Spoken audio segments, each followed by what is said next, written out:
Buenas tardes, ¿cómo están? Ay.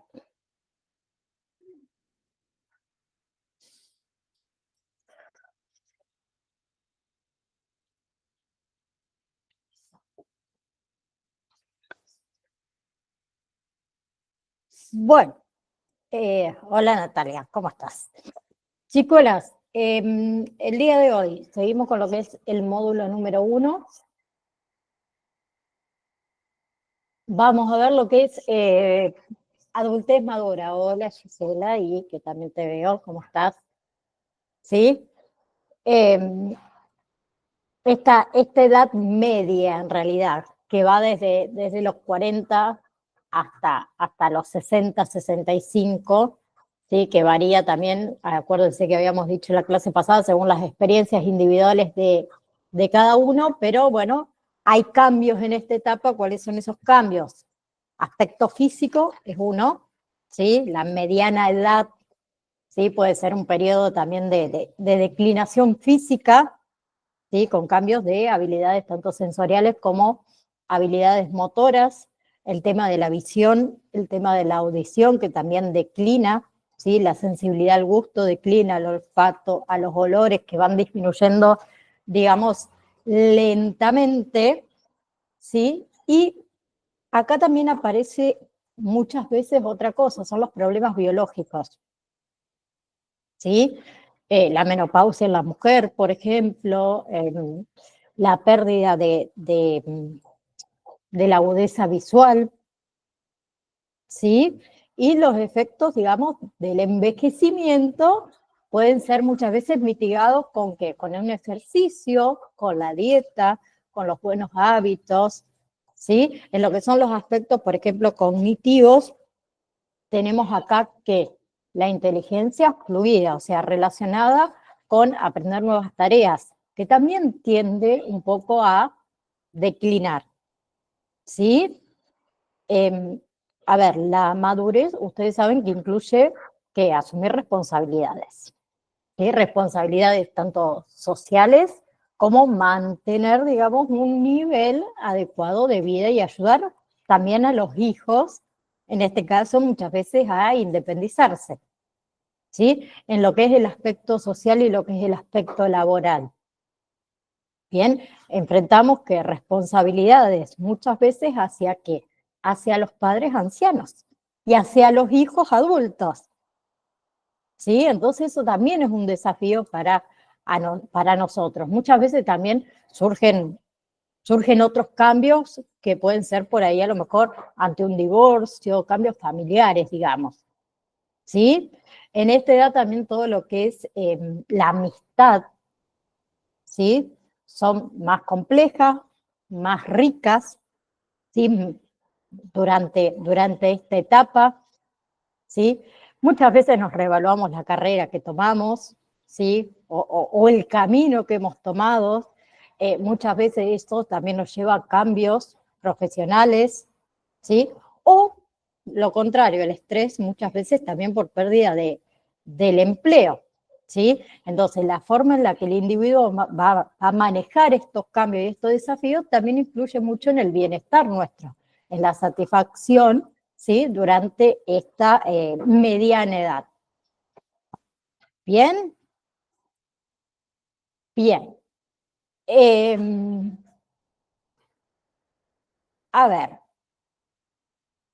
después tenemos el otro que sigue, que es la senitud o la vejez, ¿sí? Por otro lado, que es a partir de los 60, 65 años en adelante, ¿sí? Acá hay un deterioro progresivo, ¿sí? ¿De qué? De la capacidad física, de las capacidades cognitivas, ¿sí? Muchas veces también se tiende a que al aislamiento social, ¿sí? Muchas veces también por consecuencia de que de aparición o de evolución de enfermedades, ¿sí? O la reducción del círculo social, muchas veces causados por qué, por el fallecimiento de los pares.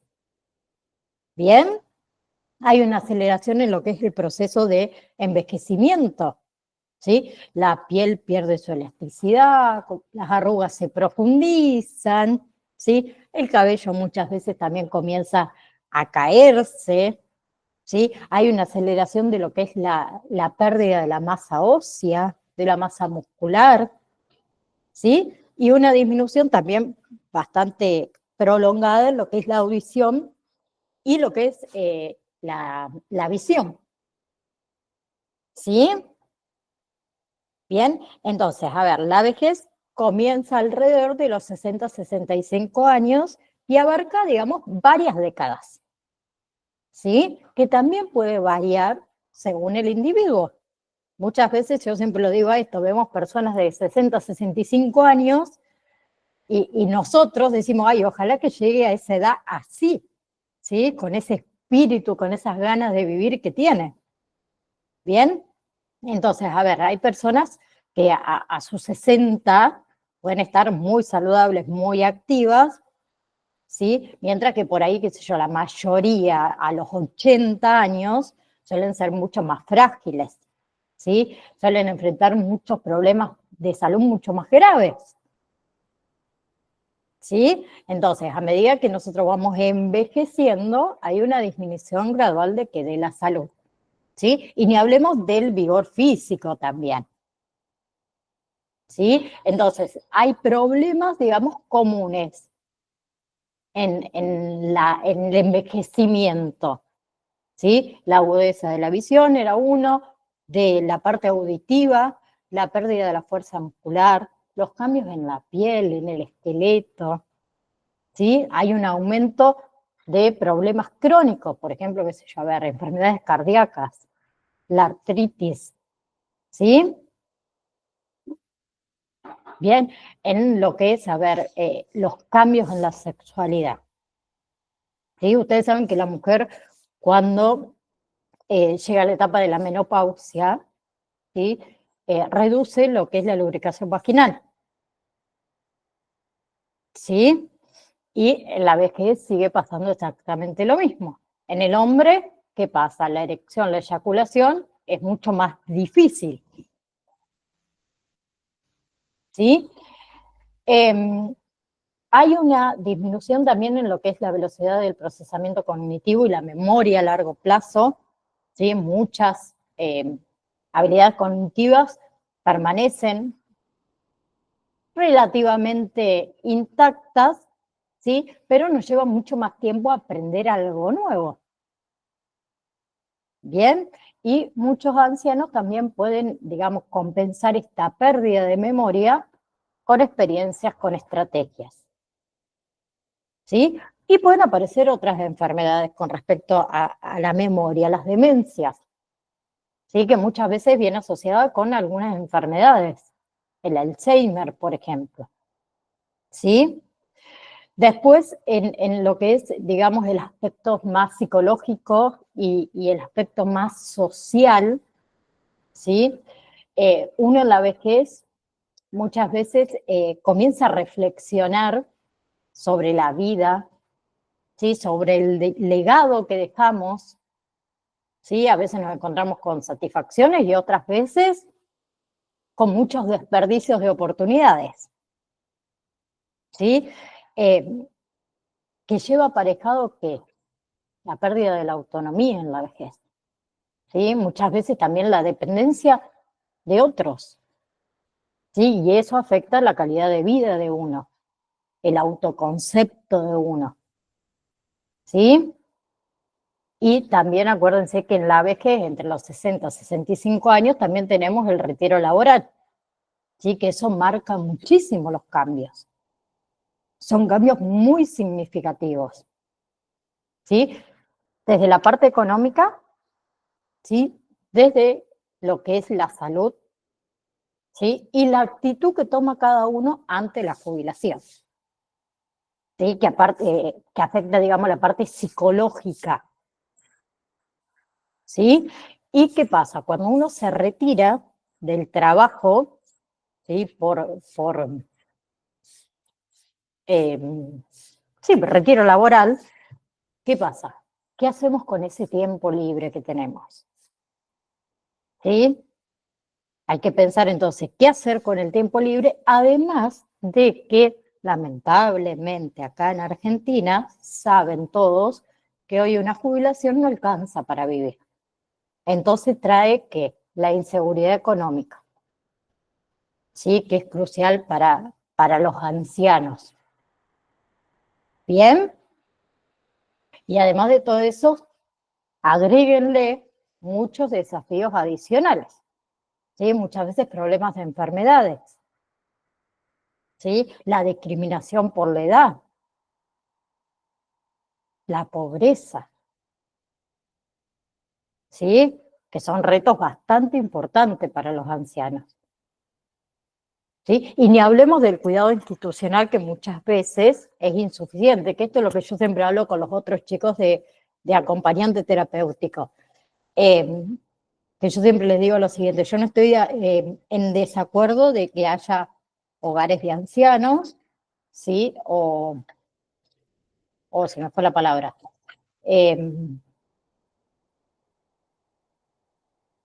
Sí, hogares.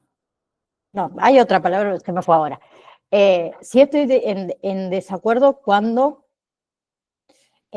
depositan, por decirlo de una manera, a un anciano, ¿sí? En un hogar de ancianos y la familia se olvida de él.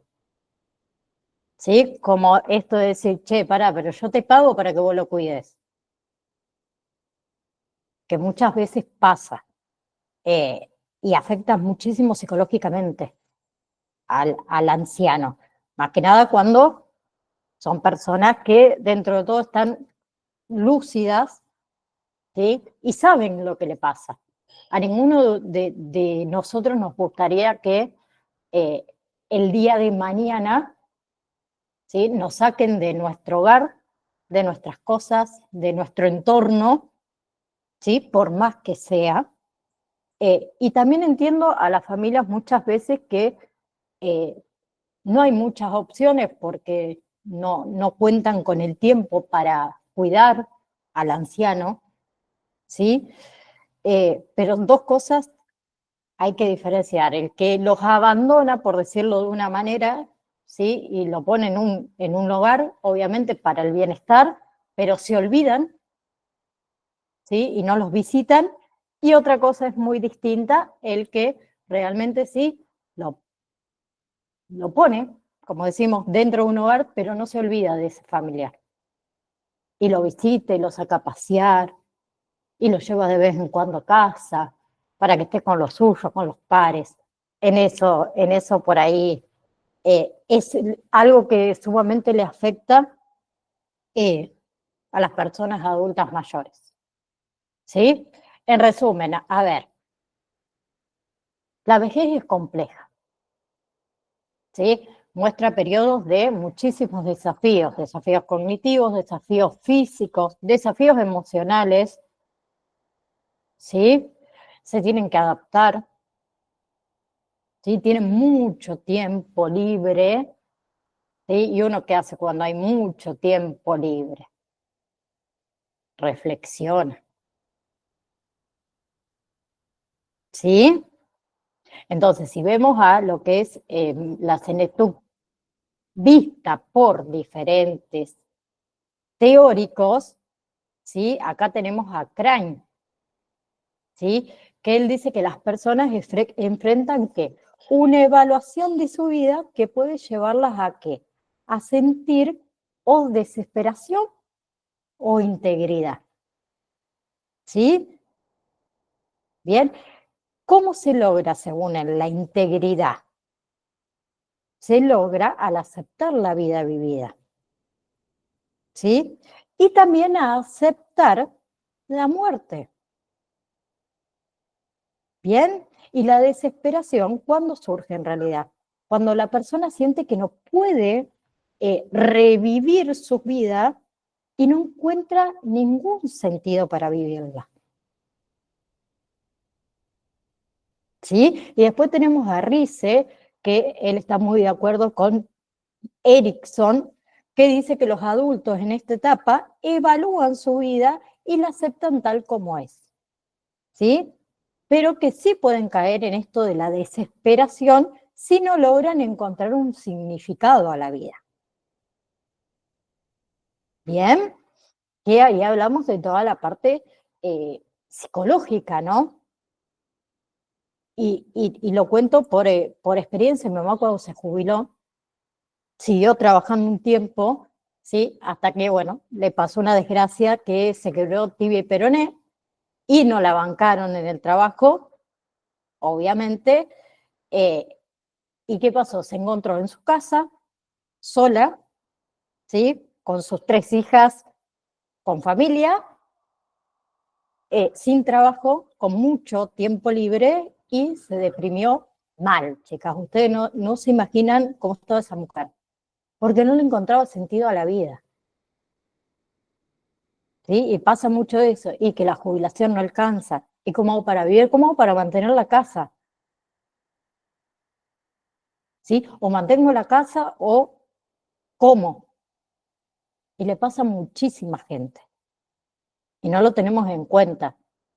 Eh, y muchas veces pasa esto de que cada uno de nosotros por ahí ya tenemos nuestra vida, nuestra familia armada, por decirlo de alguna manera, pero no hay que olvidarse de los que están ahí, de los que nos bancaron.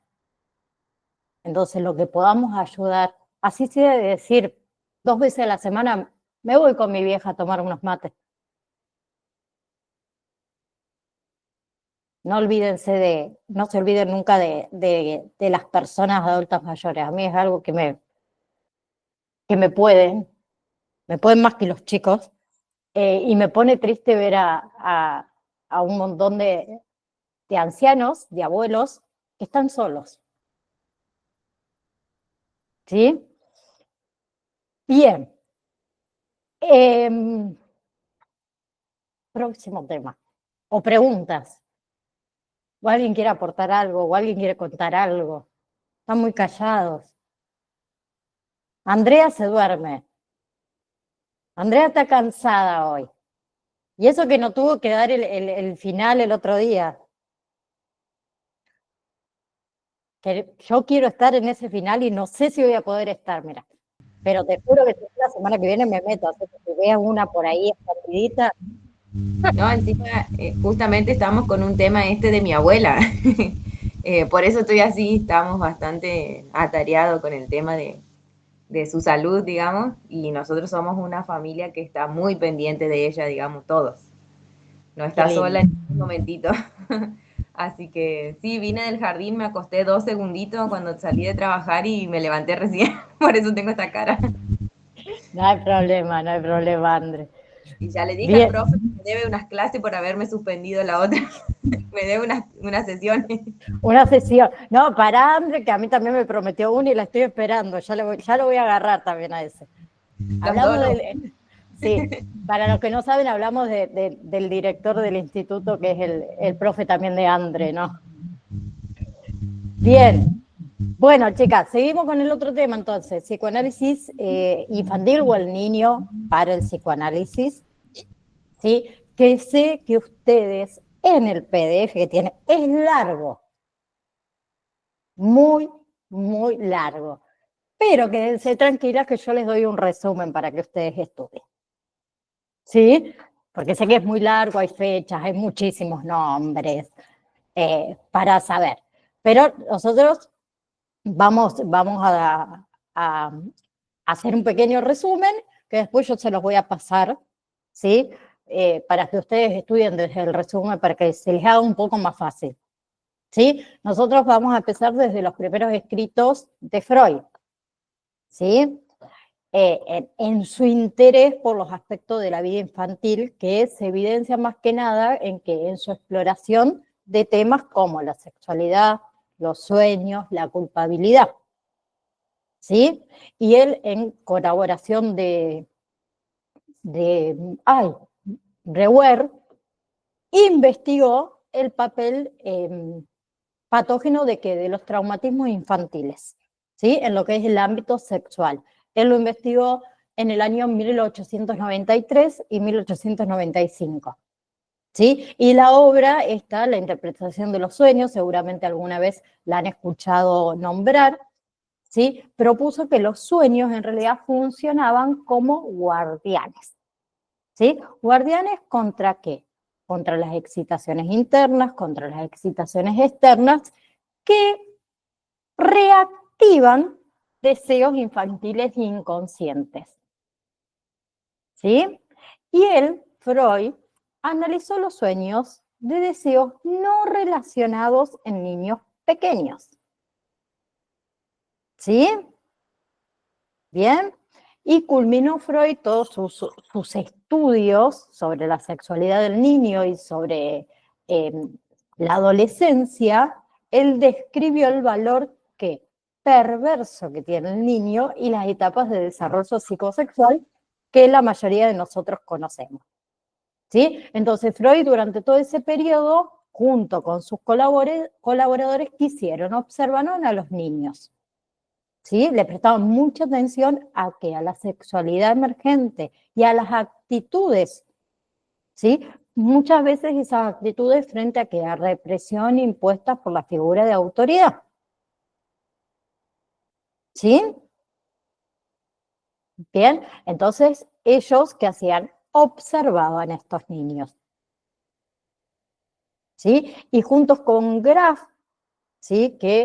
Con Max Graf, que fue padre de Herbert Graf, compartieron todos estos despertares sexuales observando a su hijo, ¿sí? Esa observación de este niño de 2 años, ¿sí?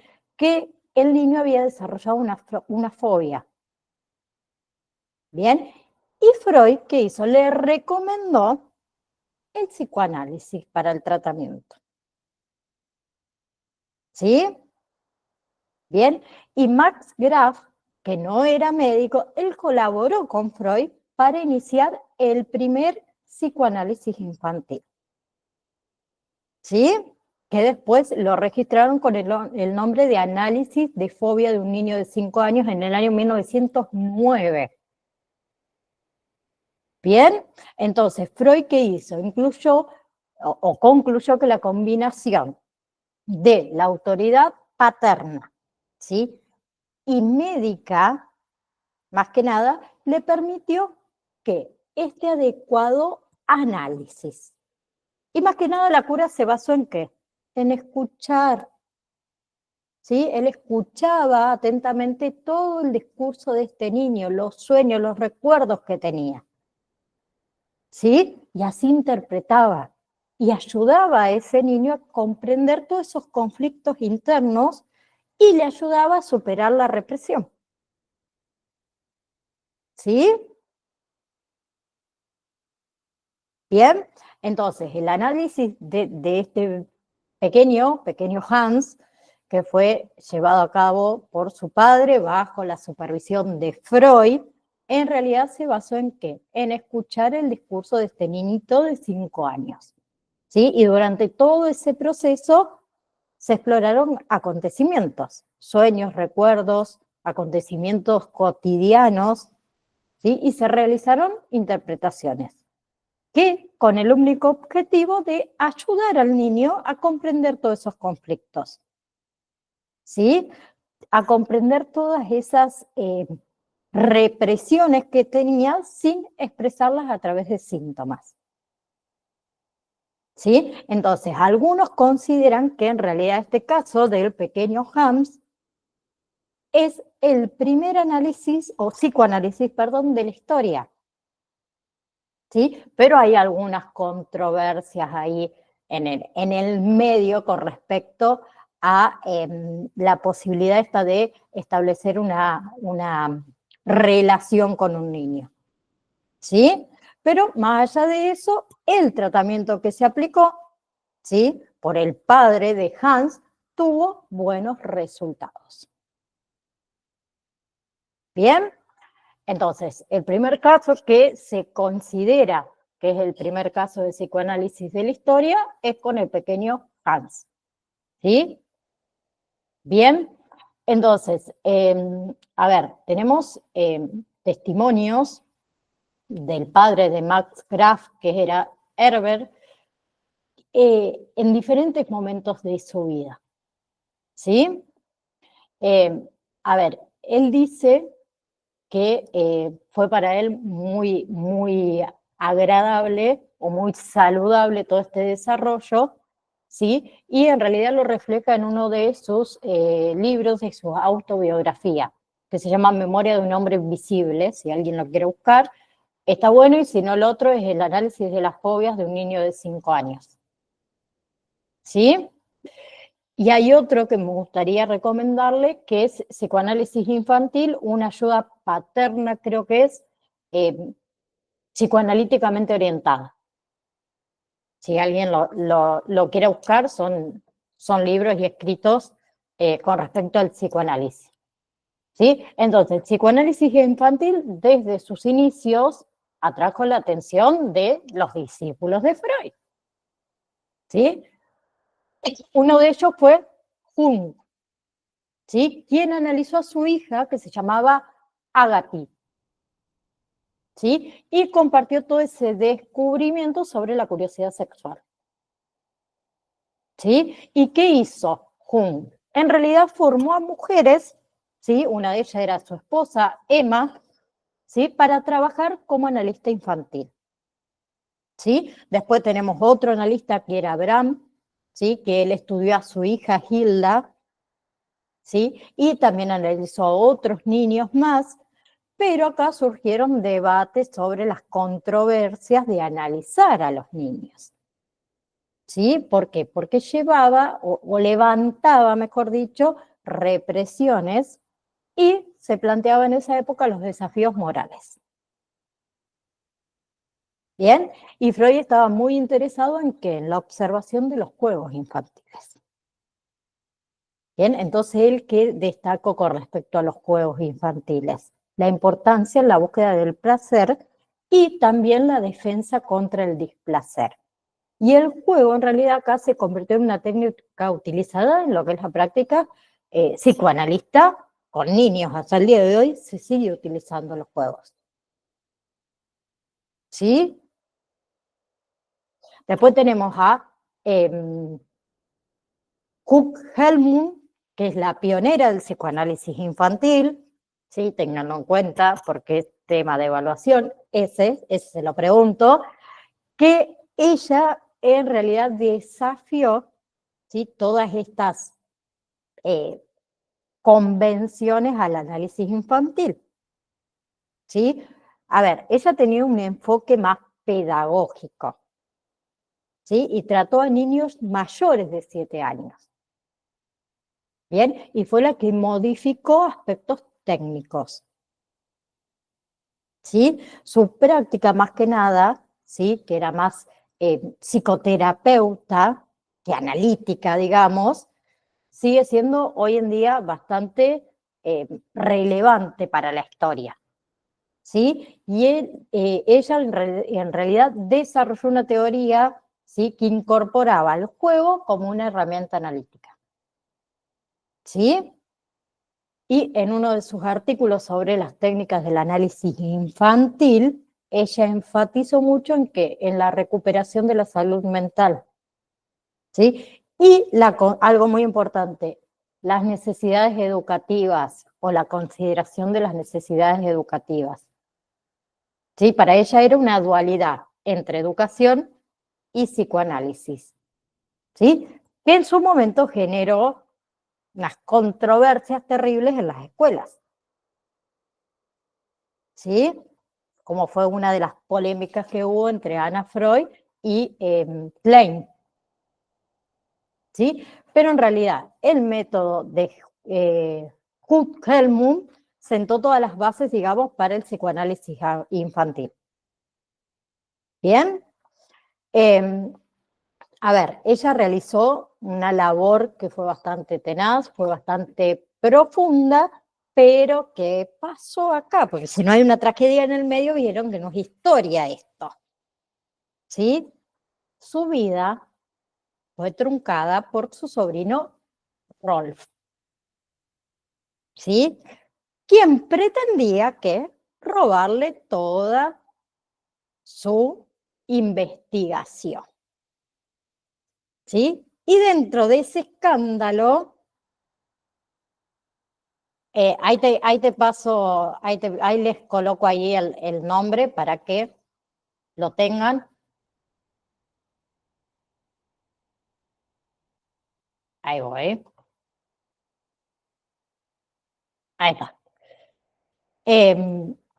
Como les decía, el sobrino la asesinó, vamos a decirlo de esa manera.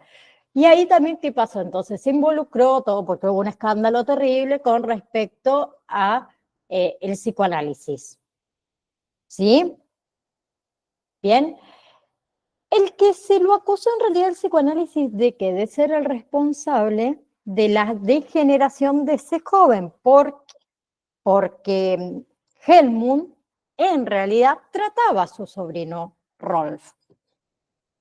¿Sí? Entonces hubo distractores o detractores, no distractores, detractores se dice, que atacaron a los psicoanalistas, ¿sí? Y los consideraron los responsables de liberar estos impulsos reprimidos que tenían los niños, que tenían los jóvenes, ¿sí? A hacer maldades. Bien, pero a pesar de todo esto, ¿sí? Hubo una contribución que hizo Kurt Helmut como la pionera del psicoanálisis infantil, pero fue con el tiempo prácticamente como olvidada. ¿Sí? Bien, hay algunos autores que reconocen su legado, ¿sí? Y reexaminan hasta el día de hoy sus obras. Bien, pero por otro lado tenemos a Ana Freud, la hija de Freud, ¿sí? Que ella fue formada, fue analizada por su papá, ¿sí? Y se convirtió en psicoanalista infantil.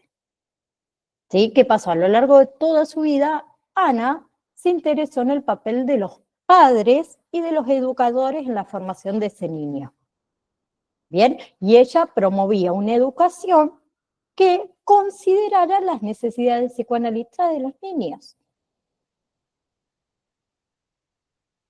Bien, entonces ella, ¿qué hizo? Toda su labor fue al observar a niños en escuelas, en hospitales, en consultas también. Y contribuyó mucho para establecer la psicología psicoanalista infantil. ¿Sí? Y ella, en realidad, ¿qué hizo? Interpretó dos tipos de datos. Una, la observación directa, y la otra era las reconstrucciones operadas en adultos. ¿Sí? Ella, al enfocarse, digamos, en las observaciones, ¿sí? Y en las pulsiones que tenía el niño oculta, utilizó el juego. ¿Sí? Para ella el juego era una fuente de información para relacionar elementos con manifestaciones pulsionales específicas. ¿Bien? ¿Vamos hasta ahí?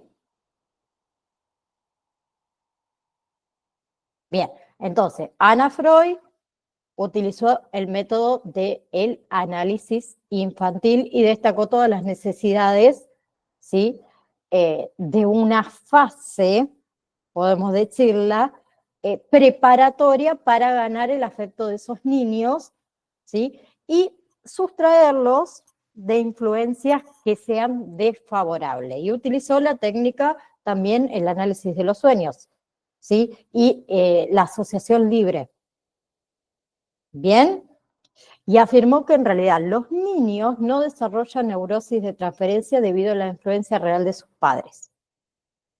Bien, y recomendó muchísimo esto de aplicar el análisis infantil solo a niños, ¿sí? Cuyos padres fueran analistas o tuvieran algún tipo de preparación psicoanalista. ¿Sí? Bien. Luego tenemos a Melanie Klein, ¿sí? Que ella fue influenciada por Abraham y por Perelsky, que se destacó en el psicoanálisis infantil porque tenía una habilidad para entender y para observar a los niños. ¿Sí? Ella no tenía formación médica, ¿sí? Pero dedicó todo su vida, su esfuerzo, ¿sí? Al análisis infantil. Bien, y ella analizó a su tercer hijo, que fue Eric, ¿sí? Que era su paciente, y utilizó los primeros o varios de los primeros artículos con respecto al psicoanálisis infantil, ¿sí? Y Kane divergió mucho con Anna Freud en teorías y en las técnicas que utilizaba. Bien, ella en realidad consideró necesario explorar el complejo de Edipo, ¿sí? Y no abogó tanto a una acción educativa ni a un periodo de preparación, como decía Ana, para facilitar esta transferencia positiva. Bien, entonces, según Klein, cuando los niños de 2 o 3 años, ¿sí? Ya han completado esa gran parte de ese desarrollo y de esa estructura psíquica, y ella reemplazó lo que son las asociaciones, más que nada verbales, del adulto por juegos en los niños, ¿sí? Entonces observaba el juego y utilizaba el lenguaje de los sueños. ¿Bien? ¿Vamos hasta ahí? Bueno, entonces Klein también fue una figura del psicoanálisis infantil, ¿sí? Después tenemos, ¿quién más? A ver, alguien más importante, porque hay un montón. Ah, Winnicott, ¿sí? Él era pediatra y era psicoanalista, ¿bien? Que también influenció mucho en lo que es el psicoanálisis infantil, ¿sí? En la psicología del desarrollo, más que nada. Bien, él exploró mucho los temas como el verdadero yo y el falso yo, ¿sí? También exploró mucho esto de la figura suficientemente buena del padre. Bien, y él se enfocó mucho en la relación también madre-hijo, ¿sí? Porque él decía que la creatividad de estas técnicas de análisis infantil lo convirtieron en una figura bastante influyente al observar, ¿sí? Y uno de sus trabajos que fue muy divulgado, que lo hizo junto con otros analistas, como era Rudolf, como era Grein, ¿sí? Que fue una gran inspiración para todo el legado que dejó, ¿sí? Después tenemos a otra, Morgenstern, ¿sí? Sophie, que también era psiquiatra, era psicoanalista francesa, ¿sí? Que también es reconocida como una de las pioneras del análisis infantil, ¿sí? Ella a lo largo de toda su carrera también eh, innovó en lo que son las técnicas terapeutas con los niños, ¿sí? Y algunos aspectos que fueron bastante claves en su trabajo fue el tratamiento o el tratamiento de un niño con fobia al tacto, ¿sí? El niño tenía 5 años y hacía rituales bastante, digamos, severos, ¿sí? Ella se basó más que nada, o el enfoque terapéutico más que nada, en que en la verbalización, ¿sí? Y en la transferencia, y no usaba el juego, ¿bien? Y interpretó que la angustia, ¿sí? Era con respecto a la castración, ¿sí? Y también con respecto a temas relacionados con la sexualidad. Bien, ella sí, ¿qué hizo? Utilizó la técnica del dibujo, ¿sí? Fue una de las primeras en utilizar este tipo de técnica. ¿Y qué hacía? Observaba los dibujos, ¿sí? Y así le permitía acceder a conflictos inconscientes y ayudaba a comprender el mundo interior de ese niño, ¿sí? Y consideraba muy importante también que estén involucrados los padres en el tratamiento. ¿sí? Que hasta el día de hoy se sigue utilizando el tema del padre. ¿Qué pasa cuando eh, un, un pediatra más que nada, o desde la escuela por ahí, eh, recomiendan a el padre, madre, tutor, adulto a cargo, que por ahí hagan algún tipo de intervención psicológica y demás? La primera cita se hace con los padres, no con el niño no va a la primera cita. Va el padre o la madre o el tutor o quien esté a cargo del niño. Hasta el día de hoy se sigue utilizando, ¿sí? Y mayormente son algunas sesiones con los niños y algunas con los padres, con los hermanos también, o con todo el círculo familiar más cercano, ¿sí? Entonces para ella era muy importante también esto de los roles o el rol de los padres. ¿Bien? Y fue una continuadora del legado de Freud y de Ana Freud.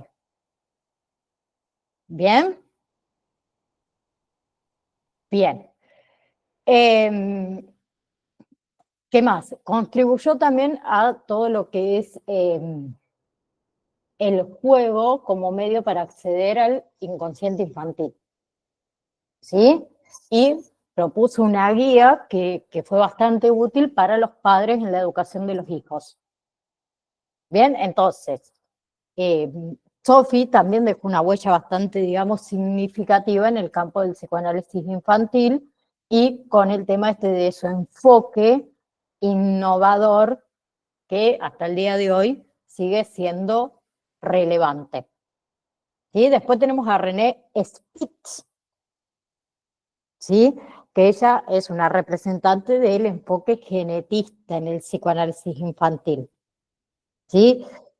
Según Spitz, René en realidad se llamaba, la relación entre el niño y su madre es fundamental para el desarrollo del psiquismo.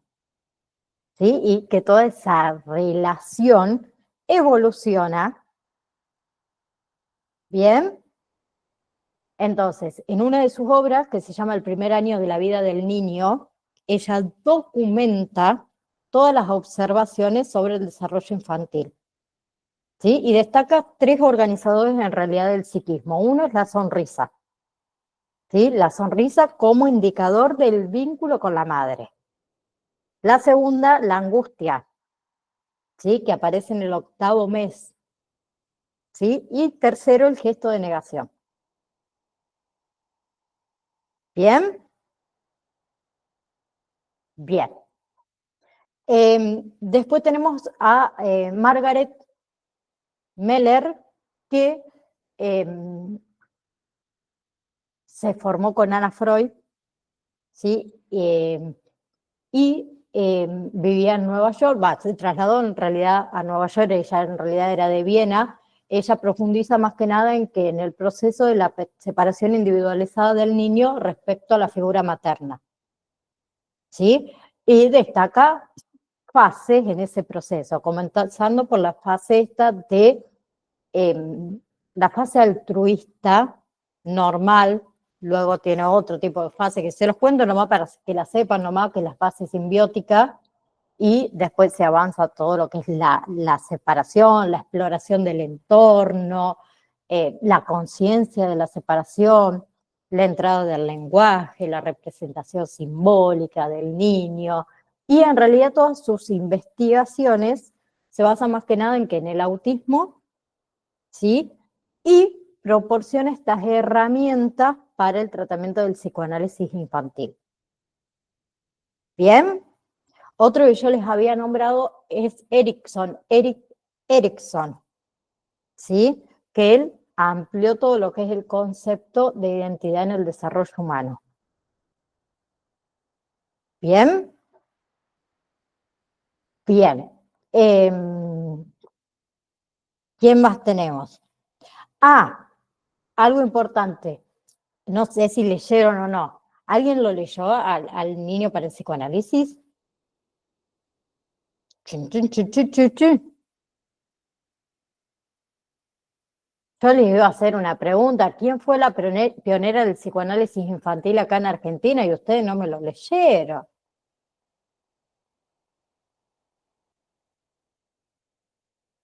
Yo soy muy mala para nombrar este apellido. Les voy a decir desde ya.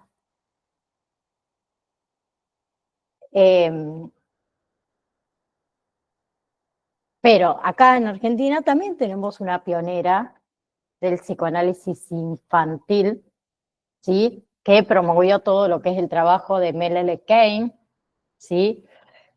Que fundamentalmente basó toda su formación. Ay, a ver que no leí. Exacto, pero yo no me sale el apellido. Averasturi creo que es el apellido. Creo que se dice así. Arminda Averasturi. Que ella más que nada se basó toda su formación en estos nuevos analistas y en la creación de grupos de estudio con pediatras, con odontólogos, con grupo Averasturi. Estaba bien como lo dije. Averasturi, bien, gracias Nati. Y los grupos de los padres, ¿sí? Bien, o sea, ella hablaba de todo lo que es la influencia de los padres en los problemas infantiles. Bien, entonces, ella qué hacía, consideraba que la interpretación verbal era la clave de los tratamientos psicoanalíticos. ¿Sí? Entonces, en Argentina, todo este movimiento psicoanalítico, ¿sí?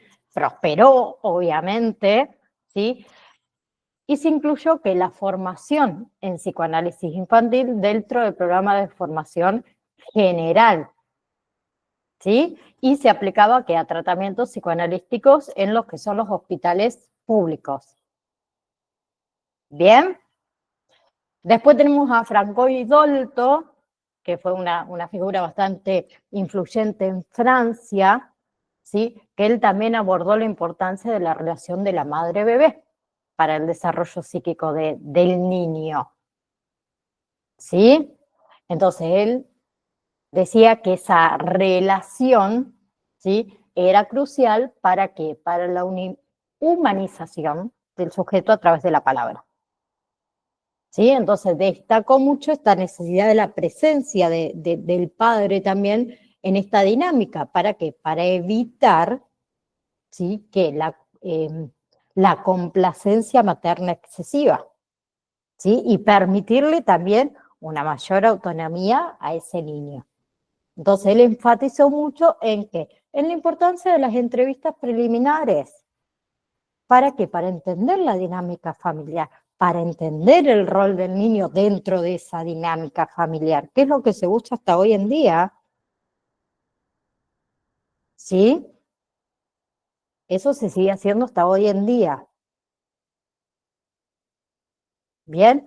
Después también en Francia tenemos a otra figura que fue central, que fue Le Bovici, ¿sí? Que él también destacó esto de la importancia del análisis de la transferencia en los niños. ¿Sí? Y él argumentó que en realidad la neurosis, ¿sí? En los niños es desmentida de la neurosis infantil y de los patrones estos repetitivos dentro del contexto de la neurosis.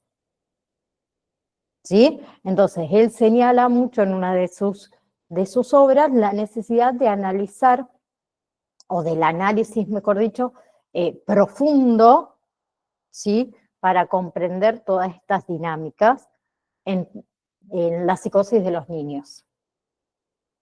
Bien, entonces, a ver, el psicoanálisis infantil es un cambio o un campo que es muy, muy complejo, ¿sí? Que está especializado más que nada en qué, en comprender y tratar los problemas emocionales y los problemas psicológicos de los niños. ¿Sí? Entonces, el psicoanálisis infantil se basa en qué? En las teorías fundamentales de psicoanalistas, ¿sí? pero se adapta, digamos, específicamente al desarrollo psicológico de los niños y de los adolescentes. ¿Sí? Y el analista utiliza muchas veces los juegos como una herramienta para explorar que los sentimientos, para explorar los comportamientos de los niños y ayudarlo a comprender mucho mejor eso. Bien, y el psicoanálisis infantil entonces también considera que es muy significativo involucrar a los padres, ¿sí?, en la vida esta fantasmática de los niños. ¿Bien? Bien. Entonces, en resumen, en la actualidad, ¿sí?, el psicoanálisis infantil todavía se enfrenta a diversas cuestiones bastante complejas, como por ejemplo los afectos en los cambios familiares en una sociedad actual sobre lo que es el psiquismo infantil. Y se debate sobre el papel de los padres en el análisis de los niños. ¿Sí? Se debate todavía en la formación del analista infantil, de la accesibilidad al tratamiento psicoanalítico en consultorios, en hospitales. ¿Sí? Tiene una historia que no es muy larga, ¿sí? Sí hay muchos psicoanalistas en el medio, sí que aportaron un poco, pero si hablamos de años no es muy larga, sigue siendo un campo que está en constante desarrollo, ¿sí? Donde hay múltiples áreas de investigación y de aplicación todavía abierta, ¿sí? Y el objetivo de estudio sigue siendo el niño, ¿sí?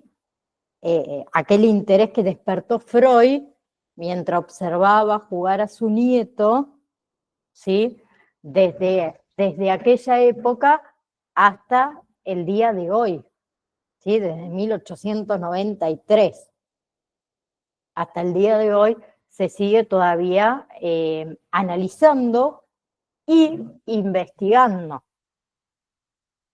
¿sí? Ustedes saben que si hablamos de la parte de psicólogos, ¿sí?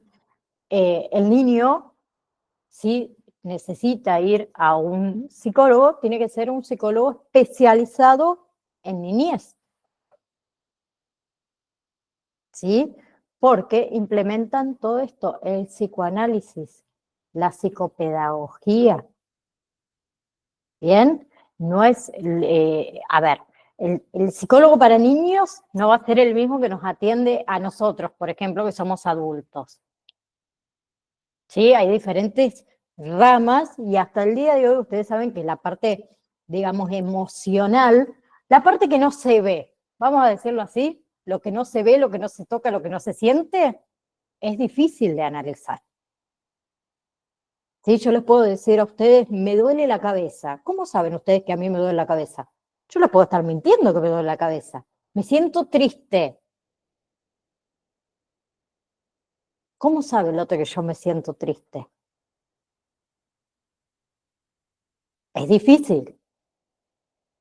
¿Sí? Entonces ahí entra la credibilidad y la verdad en el medio. ¿Sí? O como que yo pueda decir, a ver, me siento triste, me siento mal, me siento deprimida, que no tengo ganas de vivir, que mi vida no sirve para nada. Voy al psicólogo, pero me siento delante del psicólogo y le pinto mi vida como si fuese una maravilla y el psicólogo le va a llevar varias sesiones detectar que realmente lo que yo estoy diciendo no es como yo lo estoy diciendo. Entonces es muy difícil. Y hay personas que, como decimos nosotros, engañan al sistema, en este caso al sistema nuestro, ¿sí?, de pensamientos y de observaciones. Y a ustedes, como pasa a André, que es maestra, cómo les va a pasar como acompañantes terapéuticos, la observación y la escucha es lo fundamental. ¿Sí? Y no restar importancia a lo que dice el otro, porque muchas veces hacemos eso. ¿Qué pasa cuando alguien te está contando una historia? Y vos estás pensando ya en qué le vas a responder antes de que termine de hablar, o estás pensando que, ¿qué voy a hacer de comer esta noche? Y no lo escuchamos.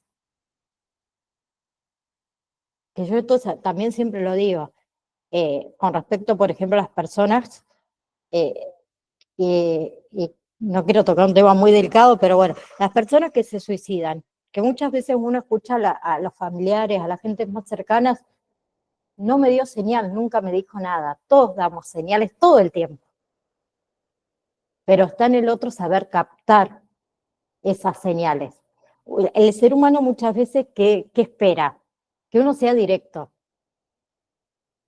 ¿sí? Y hay temas delicados que por ahí no se puede ir y decirle, che, como ir y decir, André, me compré una bolsa de papas. Pero damos pequeñas señales y está en el otro saber interpretar esas señales que nosotros, ¿sí? Como seres humanos, damos. ¿Sí? Si yo soy una persona alegre, que me levanto todas las mañanas, vamos a suponer, y suelo preparar el mate enseguida, bueno, me cambio todo, preparo el mate, pongo música. ¿Sí? En mi casa, vamos a suponer. Y comienzo a no hacer nada de eso, me levanto, me pongo en la mesa, así, todo en silencio. Eso es una señal de que algo pasa. Che, ¿por qué cambiaste? ¿Por qué ya no sos esa alegría que eras antes cada vez que te levantabas? Son señales. Bien, próxima clase, sexualidad infantil. ¿Sí? El módulo 1 es larguito, después yo les voy a pasar un resumen, les voy a hacer un resumen de lo que charlamos hoy con respecto al psicoanálisis infantil para que no se les haga tan duro y tan pesado eh, estudiarlo, ¿sí? Bien. ¿Alguna pregunta? Yo sé que hablé mucho, las mareé, fui de acá para allá, pero yo les voy a decir dos cosas antes que me vaya, por respecto al psicoanálisis infantil. A dónde tengo que... Esperen que estoy entrando al otro curso porque ya me pasé 2 minutos. Lo voy a mandar, Nati, al grupo de WhatsApp, al resumen.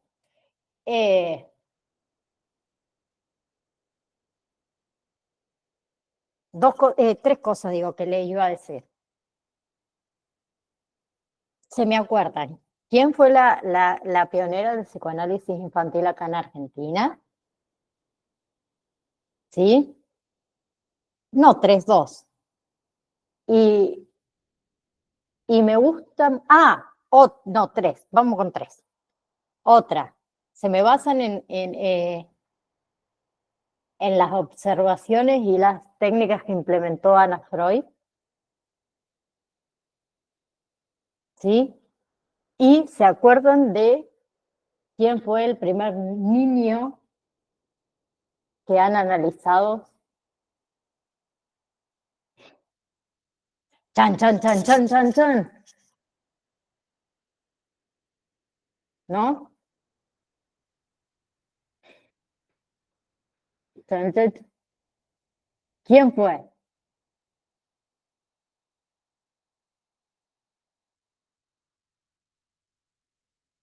No se me acuerdan. Ese niño que tenía una fobia.